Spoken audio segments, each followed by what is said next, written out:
Listen for the word of God in Luke chapter 12, verses 13 through 21. Someone in the crowd said to him, "Teacher, tell my brother to divide the family inheritance with me." But he said to him, "Friend, who set me to be a judge or arbitrator over you?" And he said to them, "Take care, be on your guard against all kinds of greed, for one's life does not consist in the abundance of possessions." Then he told them a parable. The land of a rich man produced abundantly, and he thought to himself, "What should I do? For I have no place to store my crops." Then he said, "I will do this. I will pull down my barns and build larger ones, and there will be grain and there I will store all my grain and my goods. And I will say to my soul, 'Soul, you have ample goods laid up for many years. Relax, eat, drink, be merry.' But God said to him, 'You fool, this very night your life is being demanded of you. And the things you have prepared, whose will they be?' So it is with those who store up treasure for themselves, but are not rich toward God." Here ends the lesson.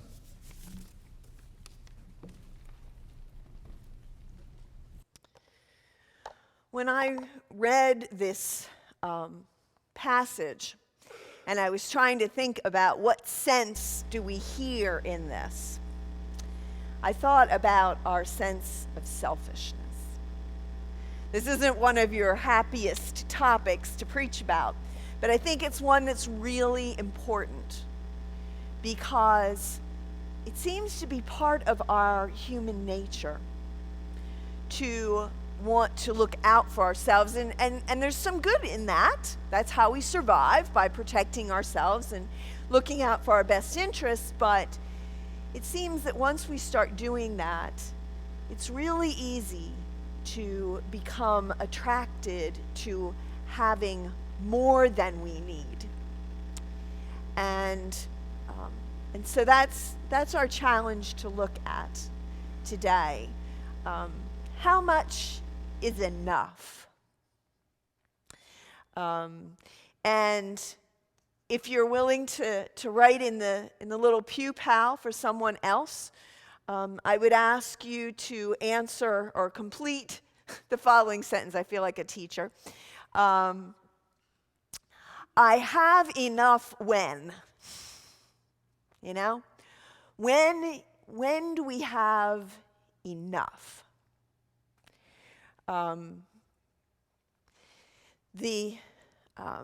Fortunately, we have a story for us today from the congregation from Andy Apple, who learned a lot about what enough looked like when he visited Honduras.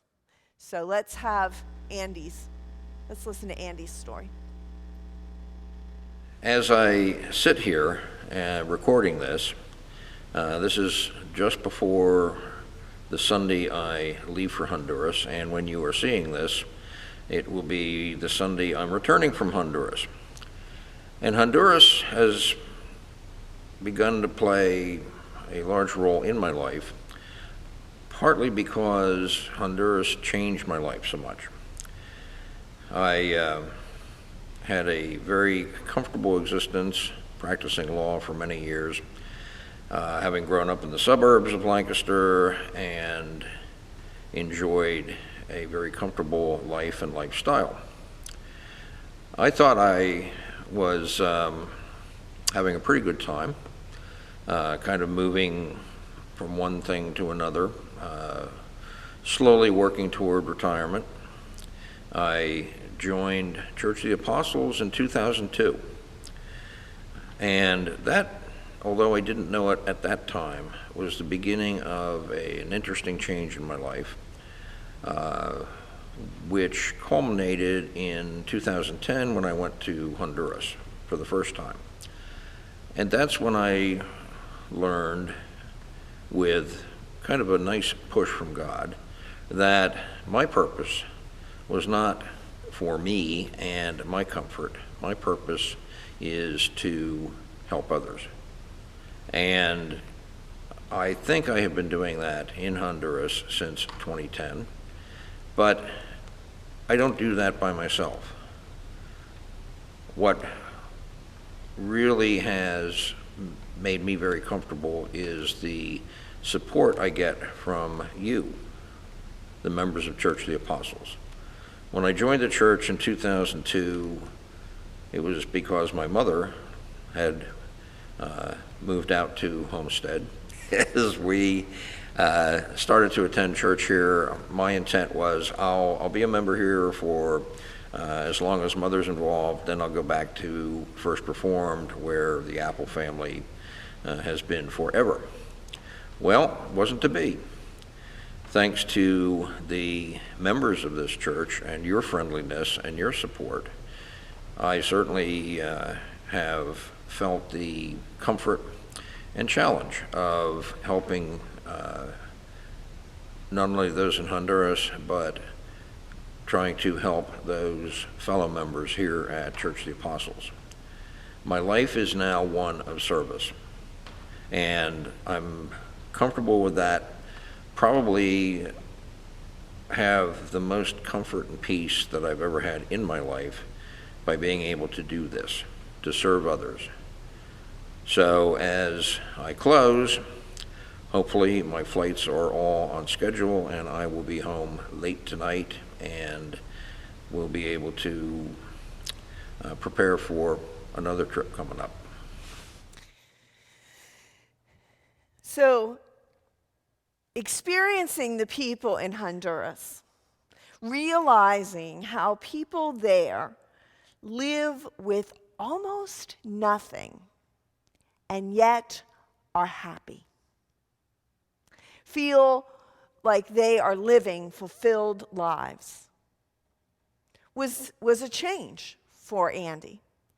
And also realizing that he can be about helping them at least to have good dental care and medical care and get some of those kind of things that they desperately need. And the school projects that we've been doing. But I called this sermon today a reality check because I felt challenged for my own self and my own sense of selfishness. So I have some stories for you today, and confession is good for the soul. So I'm preaching on this in the same week that I'm harvesting our corn from our garden plot, and yesterday or Friday I did corn and tomatoes and green beans and beets, and I'm putting all of this up for us, and you have to stop and say, what is enough? When have I put up enough for us that I need to share from the abundance of our garden? Because that's the beauty of gardens. They create more than any of us could possibly have. That's the part of the rich fool, because he doesn't realize that in his abundance, what he doesn't really need is another barn, but what he really needs is to share what he has.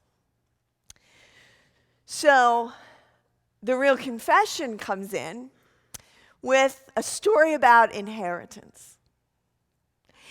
At a funeral, I always say to people, funerals bring out the dysfunction of every family. I have people come and say, I'm so sorry, and start apologizing for how their family's reacting. And I say to everybody, every family has dysfunction, folks. It's okay. We all have it. And how it comes out, if it's there, a funeral will bring it out. And if the funeral doesn't, wait till they read the will. Because, I was thinking about all there's movies. I couldn't actually come up with a specific clip I wanted to show you, but there's movies of that scene when they read the will and, This kid over here gets everything? What do you mean he gets more than I do? Well, I have my own story like that. My father died when I was 2, and I didn't really know my father's parents very well.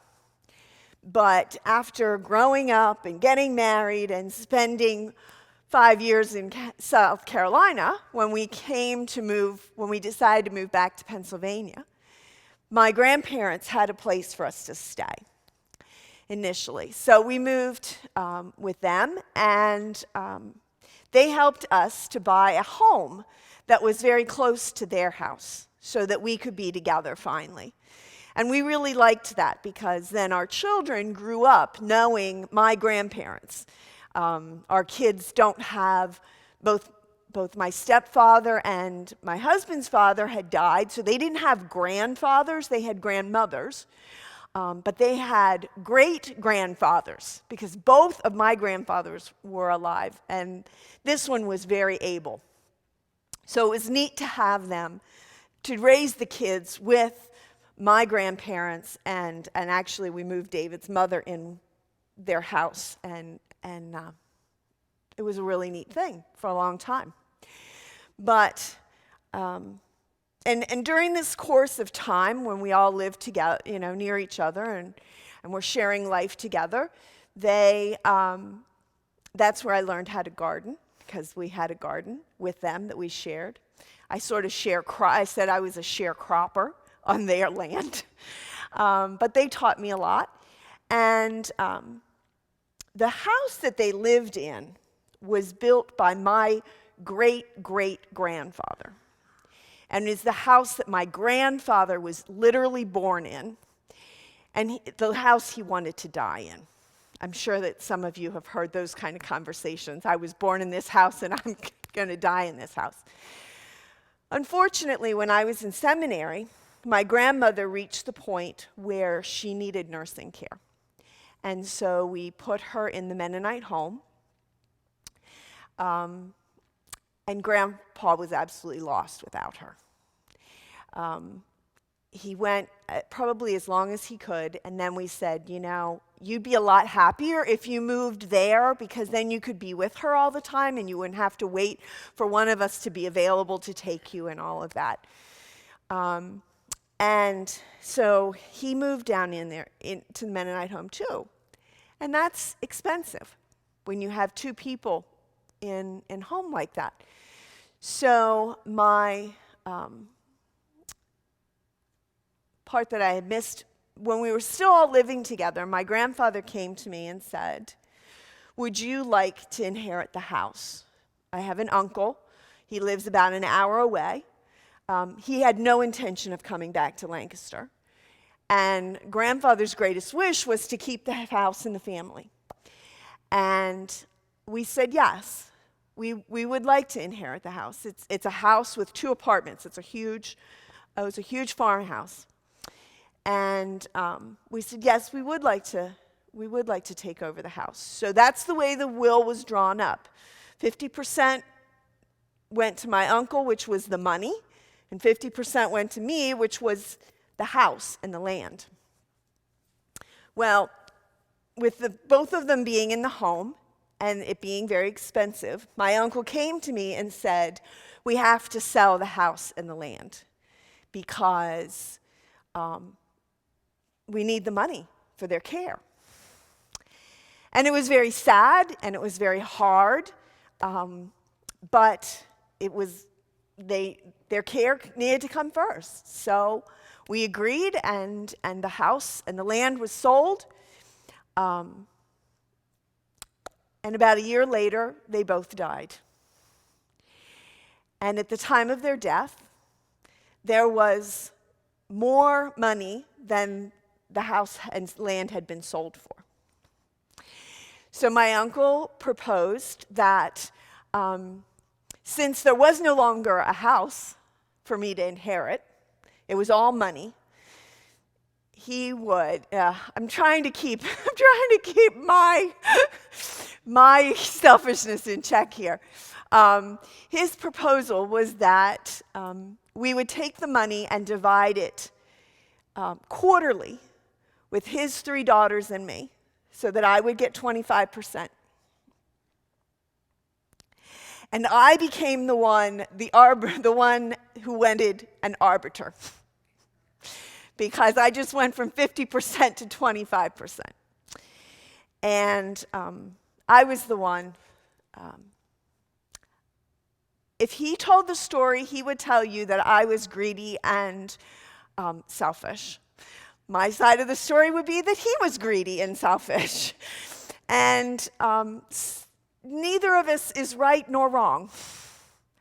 But in the end, I got 50%, not 25%. And we lost a relationship. We no longer have any ties. We weren't ever really close, but I saw them at a funeral and they wouldn't even make eye contact with me. So, was that worth it?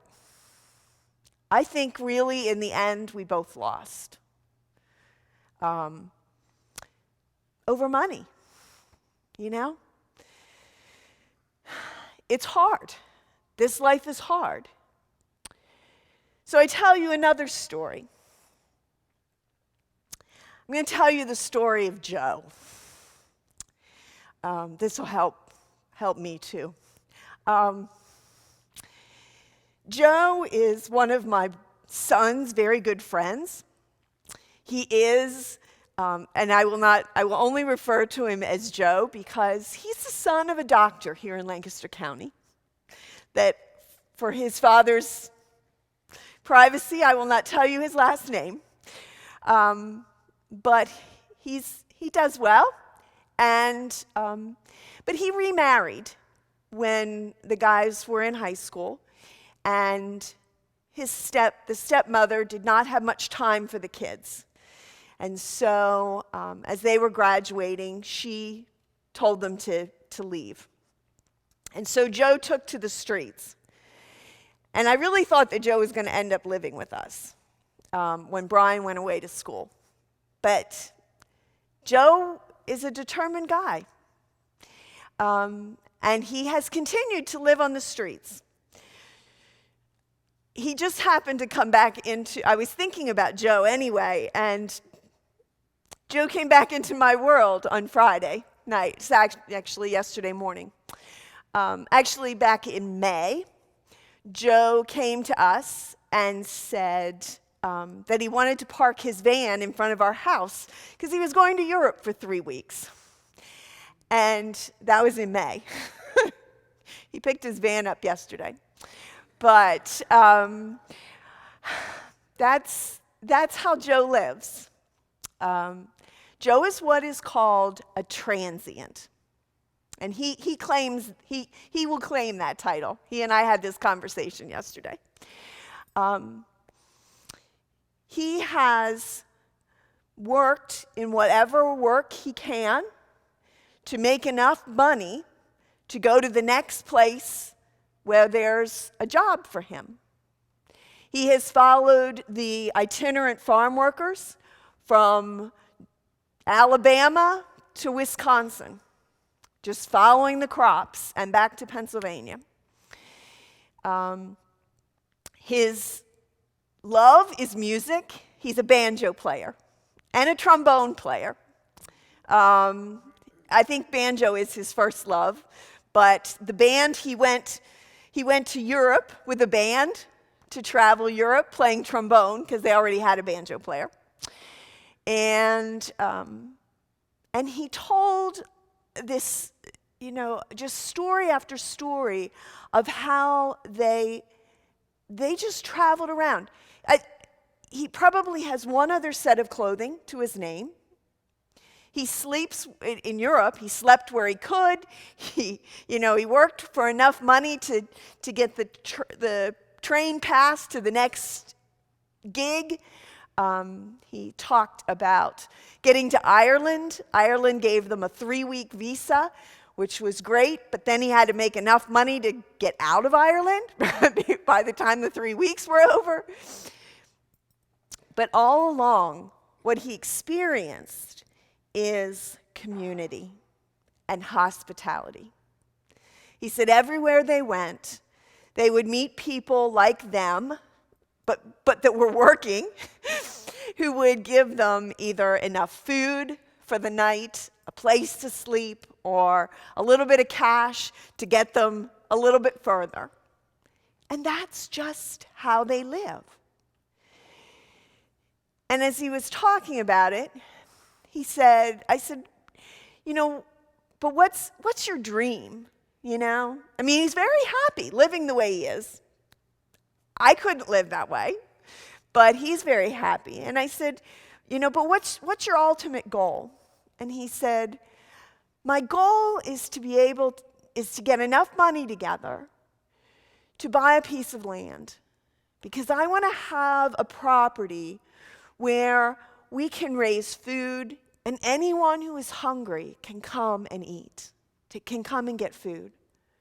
Where people who have the ability to raise animals could move there and raise the animals and share with others. With people who can work with wood or with metal would come and make what was needed by the group. I know it's for those of you from the 60s, it's very commune sounding.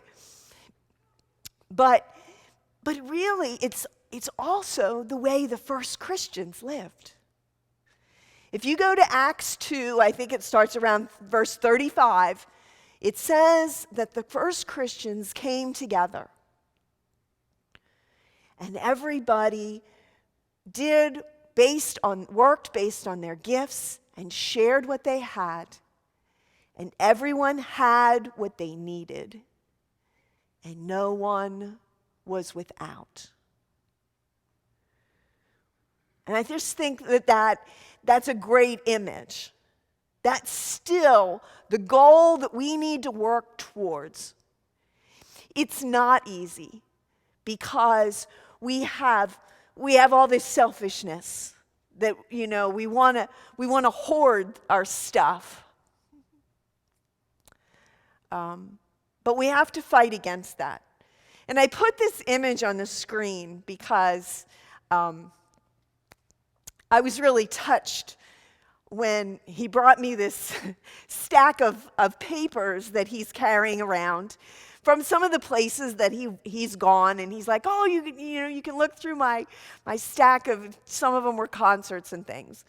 This was a card that he found in Croatia, and he said, sorry, I'm having a moment here. He said, when I saw this, I thought of you, and I thought of your ministry. And it says, it is good to do good. And it says it in 4 languages, including English. All the way around the edge of the card. It is good to do good. And then you have the picture of the hands holding the mother bird and her babies. I think that we are to be those hands. That the resources that we have, we are to use to share with others, to help them. I know that the term redistribution of wealth is politically charged and gets everybody really anxious. But yesterday, the redistribution of wealth that happened between Joe and his gang, his band, and us was that they had a Target gift card and weren't anywhere near Target. Somebody had paid them with a Target gift card, and we had cash, so we switched. They left with cash, and I've got a Target gift card, which works for me because I go to Target. They needed that dear old van would not run because the battery was dead, and they needed a battery for that van. And we have a car in our driveway that we do not use that had a car battery in it. So they got a battery. And he didn't like owing us a battery. But he said, there's a bunch of shows, and they went to Pittsburgh. Hopefully they made it to Pittsburgh.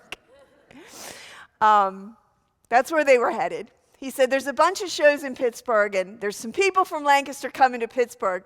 So as soon as I can, I'll send your battery back. And I would not be surprised if someday I come home and there's a battery sitting on my front porch in front of my door. Because that's how their mentality is. You know, if only we could look at what we have and what others need. Because God, the way God set this up, we need the people who need us. Because we have things to learn from them. They have things to learn from us, but we have things to learn from those who are in need. We are meant to work together. So, it is good to do good. May it be so.